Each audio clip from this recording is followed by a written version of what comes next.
En primera plana, Carlos Herranz. Bienvenidos en Primera Plana, un programa de Radio Francia Internacional y de France 24 en el que analizamos diversos aspectos de la actualidad. Esta semana ponemos el foco en Perú para hablar de la crisis política abierta en el país a partir de la renuncia de su presidente Pedro Pablo Kuczynski. Para ello contamos ya en este estudio con tres invitados. Juan Palacios, periodista independiente peruano. Bienvenido, Juan. Hola, Carlos, buenos días. Contamos también con Ricardo Abdalá, corresponsal del Espectador aquí en Francia. Bienvenido, Ricardo. Muchas gracias, buenos días. Y contamos también con nuestro experto Gaspar Estrada, director del Observatorio de América Latina en el Instituto de Ciencias Políticas de París. Bienvenido, Gaspar. Gracias, Carlos. Un saludo a ti y a tu auditorio. La crisis política abierta en Perú, hoy análisis en Primera Plana.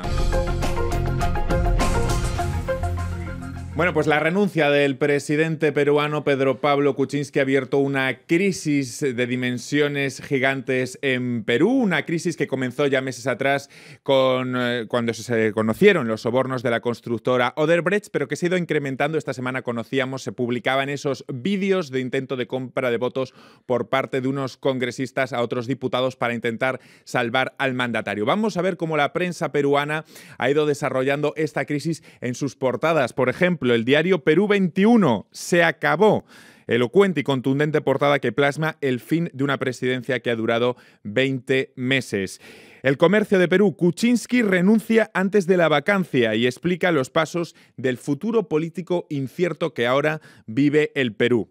Otros medios, como el diario Correo, han publicado esas imágenes de los vídeos que evidencian esa compra de votos al descubierto, ese enésimo escándalo de Pedro Pablo Kuczynski. 20 meses, Juan, de Kuczynski en el poder, una cadena de escándalo tras escándalo, el indulto a Fujimori, los pagos de Odebrecht, hemos visto ahora estos vídeos, pero ante todo estamos ante el primer mandatario en activo que cae a partir de los tentáculos de Odebrecht. Sí, aparte de ello que en principio era el candidato que podía transmitir esperanza, ¿no? Dadas las malas experiencias que se ha tenido en el país, y lo que evidencia ahora es la pobreza existente en la clase política, ¿no? Porque no solamente el presidente destituido ha sido cuestionado ya desde hace mucho tiempo, sino también la bancada de congresistas, ¿no? Quienes lo han estado cuestionando. Son personas de que no han tenido una hoja de vida ni acciones transparentes, y son ellos también lo que han determinado de repente la suerte con la cual está llevando a la destitución del presidente.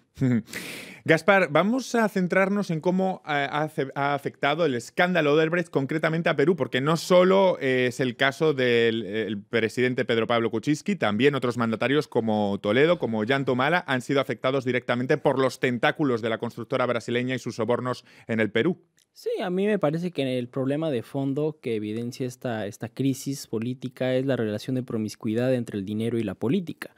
El escándalo Odebrecht lo que refleja es esta tendencia que existe no solo en Perú, pero en América Latina, y yo diría más que en América Latina, en los métodos de estas grandes empresas para finalmente asegurarse de obtener contratos públicos, y lo hacen como pues financiando campañas electorales, y vemos que eso no es el propio de partidos de izquierda, de centro, de derecha, sino que es la clase política que funciona de esta manera, y es lo que explica por qué en Perú tenemos todos los presidentes o expresidentes peruanos desde la caída de Fujimori en el 2000 que han sido financiados de manera legal o ilegal por esta constructora.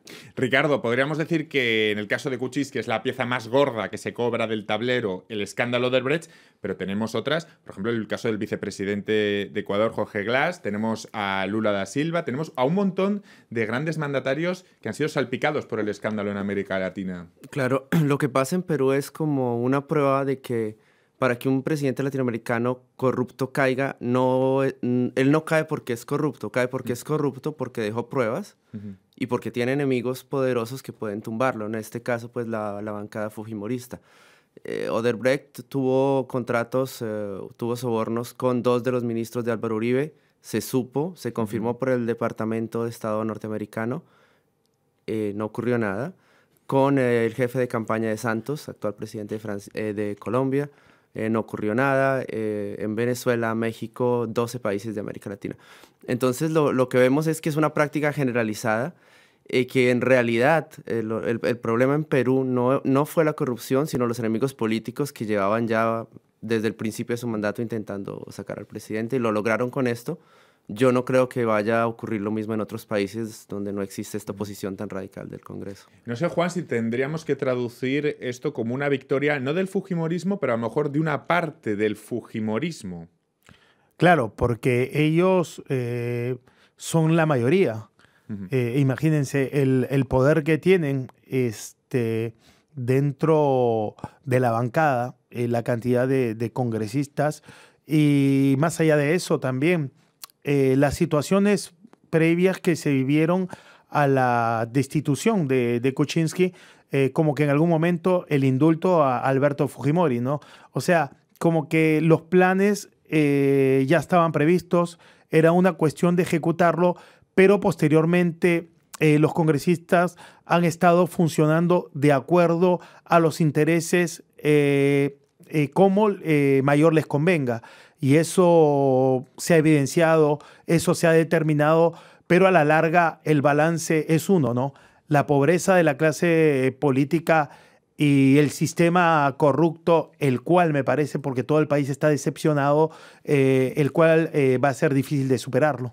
Y en un país, Perú, que abre ahora un escenario de incertidumbre política, un país que va a celebrar el próximo mes de abril la próxima cumbre de las Américas con la presencia del estadounidense Donald Trump. Yo no sé, Gaspar, si esto va a afectar esta situación política de alguna forma a la próxima cumbre de las Américas. Pues me parece que sí. Sí.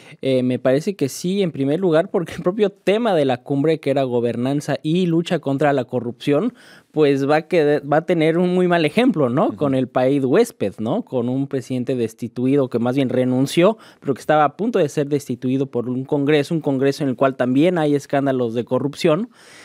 También no solo hay el tema de la agenda, pero también de la presencia de los propios mandatarios.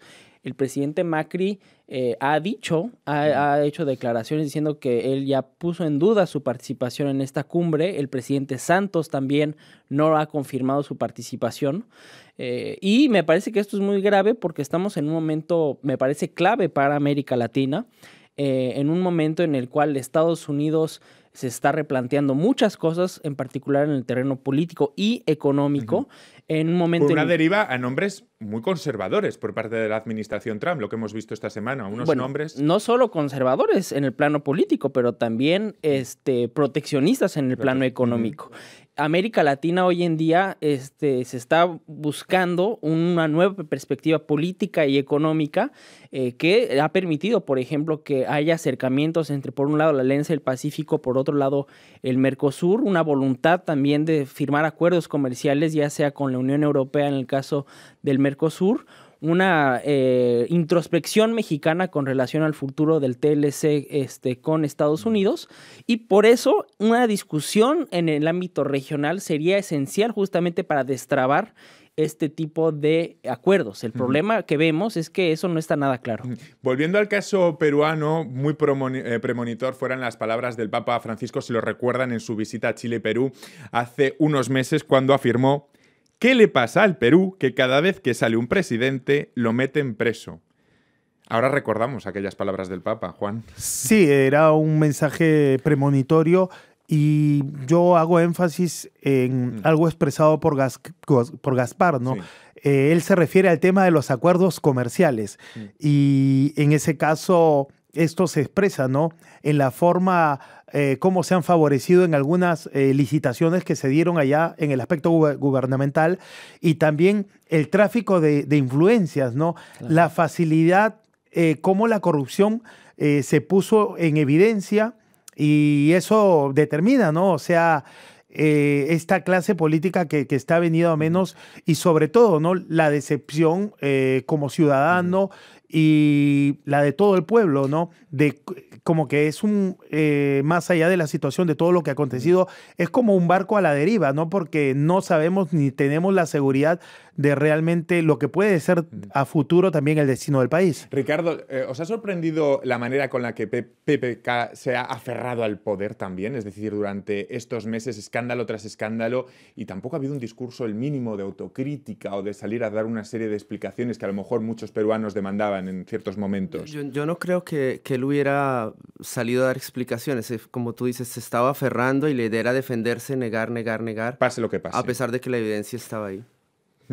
No, bueno, yo lo que podría agregar es que eso ya existe, ese problema político preexistía a la llegada de Kuczynski, en el sentido en que la mayoría política de la legislatura peruana pues es una mayoría fujimorista, y esa situación va a seguir existiendo con el nuevo presidente Vizcarra, y va a tener el mismo problema que Kuczynski, es decir, tenemos un presidente que fue electo con una mayoría antifujimorista, con una base política antifujimorista en la segunda vuelta. Sin embargo, él, toda su estrategia fue intentar aliarse con un sector del fujimorismo, y desde ese punto de vista él está traicionando a su base política que le dio el poder, y ahí está el problema de Kuczynski. Y eso no tiene... No le funcionó, es decir, intentó conseguir a los fujimoristas y no lo logró, sí, y perdió su base. El problema que sigue existiendo para Vizcarra es que esa situación va a seguir continuando hasta el final de la legislatura. Pero sobre todo, ¿qué pensar de esa bancada fujimorista que han sido los que más han investigado, los que han dado a conocer los vídeos, las supuestas pruebas contundentes, que son personajes oscuros políticamente hablando, y con un pasado que se pone en duda, ¿no? Aparte de ello, de que han sido, si bien han sido elegidos por el voto del ciudadano, son personas que ocupan un cargo, pero de repente no tienen la capacidad como para poder ser responsables de un puesto tan importante, porque ustedes saben, ¿no? Hay muchos congresistas fujimoristas que ahora vienen siendo cuestionados no solamente por los temas de corrupción, sino también porque han mentido en las hojas de vida, imagínense, ¿no? O sea, no han hecho los estudios que supuestamente ellos han realizado. Y curiosamente, contrariamente a lo que se pueda pensar, esta situación de inestabilidad política ha afectado poco a la economía del país. Dicen muchos analistas que es que lo daban por descontado. El Perú es uno de los países que más está creciendo, 2,5 el año pasado en 2017, y parece que esta situación en lo económico no... Sí, no, bueno, es lo paradójico de Perú. Sí. Perú es un país que crece desde hace ya décadas por encima del promedio de América Latina, y que paralelamente a esta estabilidad económica, este crecimiento económico, tiene una gran inestabilidad política. Bueno, vamos a despedir en este punto a los telespectadores de France 24. Nosotros continuamos aquí en Primera Plana.